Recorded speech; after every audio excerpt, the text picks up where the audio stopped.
Hello guys, నిన్న Chepauk stadium ఒక emotional roller కోస్టర్ని చూసింది. ఒకవైపు 2026 ఐపీఎల్ ప్లే ఆఫ్ రేస్, ఇంకోవైపు థియేటర్ రెస్పాన్స్ని మించిపోయే క్రౌడ్ రియాక్షన్. అసలు మ్యాచ్ ప్రారంభం కావడానికి ముందే ఎంఎస్ ధోని గ్రౌండ్లోకి అడుగు పెట్టగానే స్టేడియం అంతా ఒక్కసారిగా దద్దరిల్లిపోయింది. ఆ సౌండ్ కొన్ని కిలోమీటర్ల దూరం వరకు వినిపించింది భయ్య. కానీ టాస్ టైంలో సిఎస్కే కెప్టెన్ రుతురాజ్ గైక్వాడ్ మన తలా ధోని రిటైర్మెంట్ అండ్ ఫిట్నెస్ గురించి చెప్పిన మాటలు ఇప్పుడు సోషల్ మీడియాలో విపరీతంగా ట్రెండ్ అవుతుంది. అసలు రుతురాజ్ ఏమన్నాడు, ఈ సీజన్ ముగిసే సమయానికి ధోని మళ్ళీ బ్యాట్ పడతాడా లేదో అనేది ఈ వీడియోలో పూర్తిగా తెలుసుకుందాం. వీడియోని ఎన్ని వరకు చూడండి, చాలా బాగుంటుంది.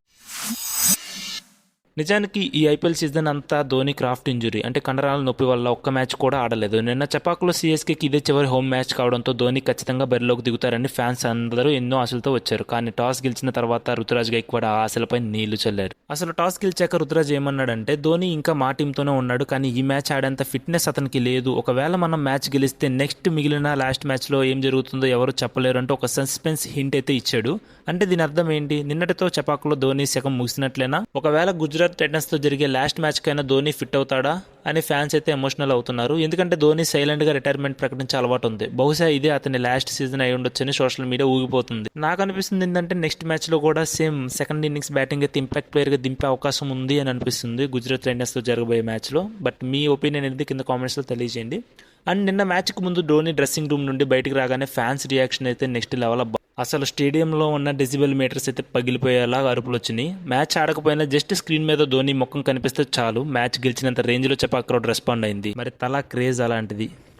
సరే, ఇక మ్యాచ్ విషయానికి వస్తే టాస్ గెలిచి చెన్నై మొదట బ్యాటింగ్ ఎంచుకుంది. కానీ Sunrise captain Pat Cummins super కెప్టెన్సీతో సిఎస్కేని కట్టడి చేశాడు. CSK batting score 20 overs 180 runs అయితే చేసి 7 వికెట్స్ అయితే కోల్పోయారు. దీంట్లో Dewald Brevis 44 runs, Karthik Sharma 32 runs రానిచ్చారు. కానీ ప్యాట్ కమిన్స్ కేవలం 4 overs 28 రన్స్ ఇచ్చి 3 వికెట్స్ తీసి సిఎస్కే నడుము విడిచాడని చెప్పాలి. Excellent bowling from Pat Cummins. ఇక 181 రన్స్ టార్గెట్స్తో బరిలోకి దిగిన ఇషాన్ కిషన్ చుక్కలు చూపించాడనమాట సిఎస్కే బౌలర్స్కి. కేవలం 47 బాల్స్లో 70 రన్స్ చేశాడు. ఇందులో 7 4s 3 6s కొట్టాడు. మ్యాచ్ని వన్ సైడ్ చేసేసాడని చెప్పాలి. అతనికి తోడుగా హెన్రిక్ క్లాసెన్ 47 రన్స్తో రెచ్చిపోయాడు. చివరికి 19 ఓవర్లలోనే 5 వికెట్లు కోల్పోయి ఎస్ఆర్హెచ్ ఈ మ్యాచ్ని గెలిచేసింది. ఈ గెలుపుతో గుజరాత్ టైటన్స్, ఆర్సీబీ తర్వాత సన్ రైజ్ హైదరాబాద్ అధికారికంగా ప్లే ఆఫ్ క్వాలిఫై అయిపోయింది. కానీ పాపం చెన్నై సూపర్ కింగ్స్ పరిస్థితి ఇప్పుడు చాలా దారుణంగా ఉంది ప్లే ఆఫ్ రేస్లో. ఈ ఓటమితో సిఎస్కే ప్లే ఆఫ్ ఆశలైతే ఆల్మోస్ట్ కష్టమనే చెప్పాలి. లాస్ట్ మ్యాచ్ గుజరాత్ టైటన్స్ మీద గెలవాలి అండ్ అదర్ టీమ్స్ యొక్క రిజల్ట్స్ని బట్టి కూడా వీళ్ళకైతే ప్లే ఆఫ్ ఛాన్స్ అయితే ఉంటుందన్నమాట. అండ్ చివరిగా మరి గుజరాత్ టైటన్స్తో జరగబోయే లాస్ట్ మ్యాచ్ కైనా ఎంఎస్ ధోని కనీసం ఇంపాక్ట్ ప్లేయర్గా అయినా మ్యాచ్లో ఆడతారంటారా, లేక